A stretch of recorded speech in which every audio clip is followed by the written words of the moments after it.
right, brothers, welcome to the next lecture of our series. Brother Coy will be going over some things that has to do with columns and numbers And pillars. esoterically and pillars Mhm. esoterically. And we're going to talk about it right after. If you have any questions, make sure you jot down your questions and we'll talk right after. Brother Coy, the floor is all yours. All right, let me see if it goes through right. Welcome to my historical view of pillars and columns. This views and opinion expressed by me does not reflect the views of the lodge or the Grand Lodge I am a member of. Thank you.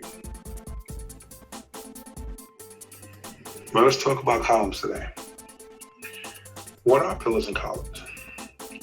Well, Webster's definition of the word pillar is a tall vertical structure of stone, wood, or metal used as a support for a building or as an ornament or monument. They also describe columns as an upright pillar, typically cylindrical and made of stone or concrete, supporting any entry, arch, or other structures, or standing alone as a monument. So roughly, they're both synonyms. Freemasons use both columns and pillars. We as Masons are introduced to one pillar in the entered apprentice degree and the second pillar in the fellowcraft degree.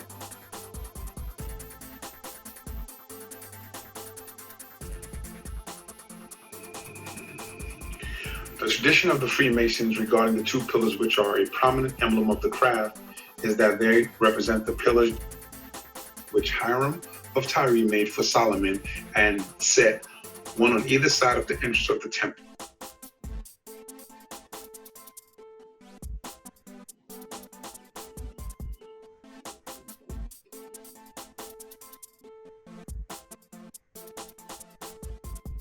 Symbolisms of the two columns symbolize heaven, or the universe, and earth, represented by the two chapters on top of each pillar, one dedicated to the earth and the other to the universe.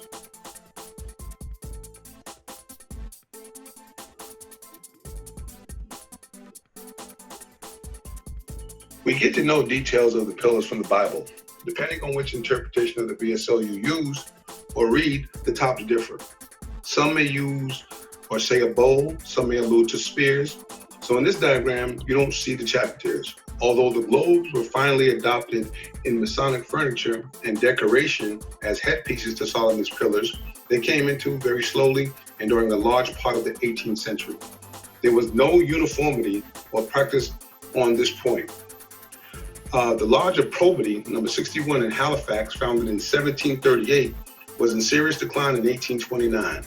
And in the inventory of its possessions was taken, and at that time, one item reads, the box with globes and stands. Pillars are used in many different aspects. Here is a Spanish coin with two columns with crowns on top, along with banners cloaked around them in an S shape. This is said to be where the actual representation of the dollar sign was created.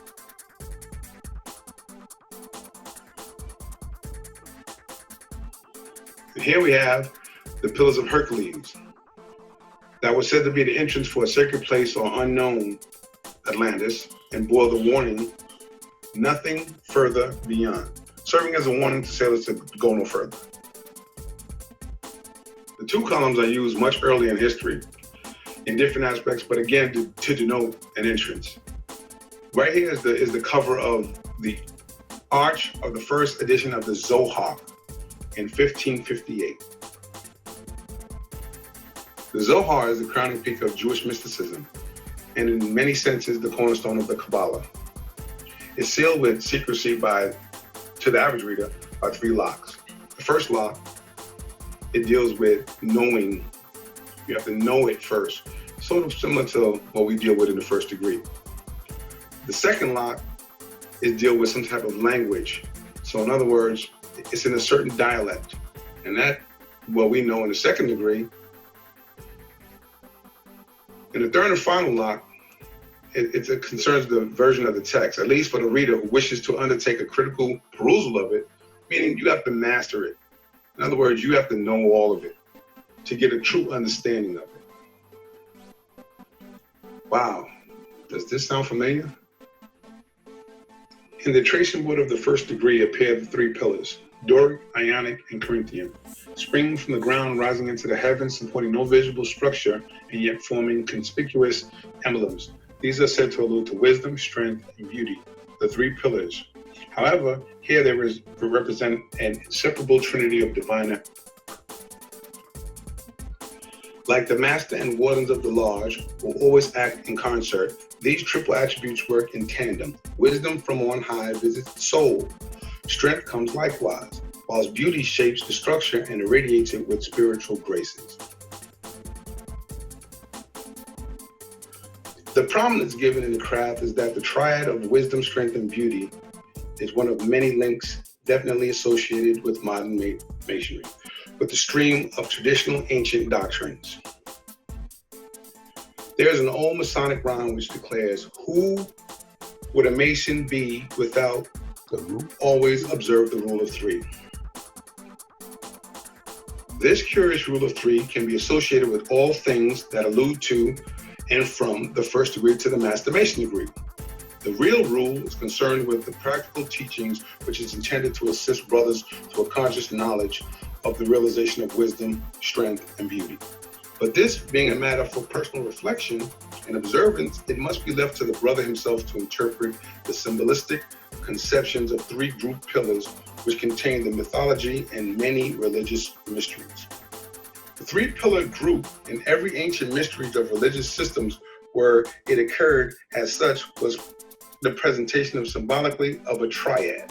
In other words, in all several different religious groups and sects had a triad, and they were represented in three different forms also. Therefore, consideration of the three pillars of a lodge brings before the brother for his contemplation the curious fact that nearly every mystery practiced by ancient peoples of the world contained this reference to a triad. For instance, Rome, you have Jupiter, Neptune, and Pluto. India, you have Brahma, Vishnu, and Shiva. And Samaria, Enlil, and Ea.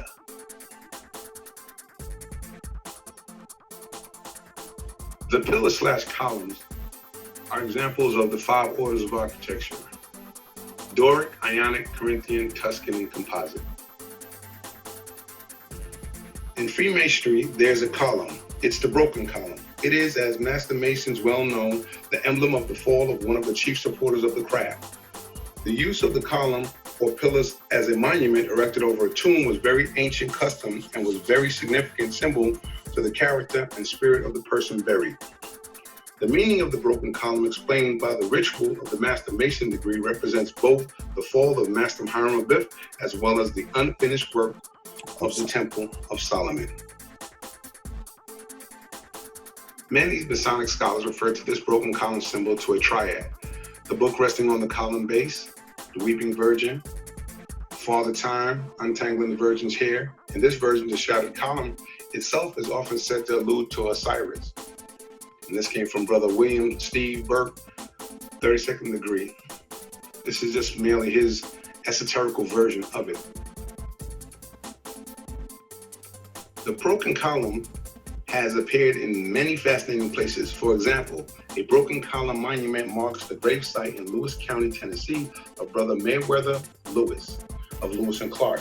But the most famous and more relevant to us would be the broken column that marks the gravesite of the most worshipful Grand Master Prince Hall.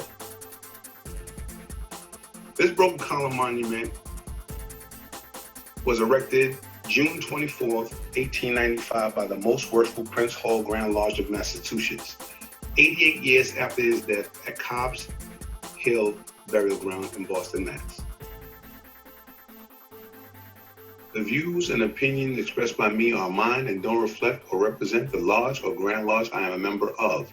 Thank you for listening, and please be on the lookout.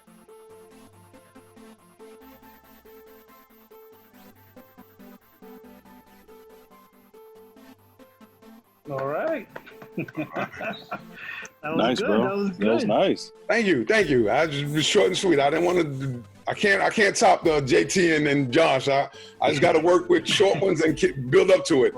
Listen, I think there was just a lot of information in there as well, and I think it was actually you did a really good job on pacing, and it was really really good because you can tell if everything just flowed nicely.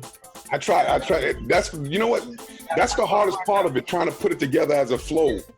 Yeah, it was good. It was good. So I wanted to ask you a question. When it comes to the pillars inside the lodge, we talk about the celestial and the world, the earth. Right. Can you get into a little bit more detail why they decided to use the earth and the celestial? Well, it's when you had to put them both, you had to just represent both. It's like up high and down below. You can't have up, you can't have down. You got to have them both together. So you had to put them both to represent both, and that's why you have the celestial for the universe and then the earth, and that's why you just have the two. And that just represents, like, you know, it's sort of some Masonic scholars will say day and night, but again, it's just the two things, day and night. That's where you get it, but it's relatively the same. It's just heaven and earth, down and below and up high. Cool. Does anybody else have any questions we would like to ask? No, I'm good. Good job. Thank you. I want to do the next one on the middle column. I'm gonna be a little detailed on that one, a lot more detail. So hopefully, that's my plan for the next one. So, but if anybody's going to go up sooner and wants to do it, they're fine. I'll do something else.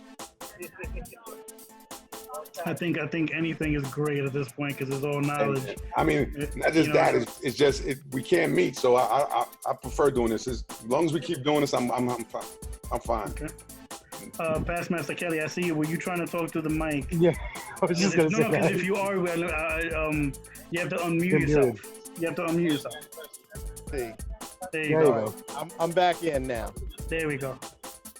Right. No, excellent job. Really excellent job. And you're going to the middle chamber, am I correct? Yes, sir. Excellent. Very good. Very good. All right, brothers. I would say it was a very, very good job. Excellent job. I do have one question. I wanted to see if you had heard. I've heard in the past that the two pillars, when it in regards to King Solomon's temple, that it was also used as, inside the pillars was used as, Storage. storage for records. But for the that is, again, that's just like folklore. It's like a parable because the Bible would say that they're made of brass. And then in other terms, you don't have any pockets for it, so there's nothing there. But it said that when we do a broken column or something to store something, we have to store it in columns.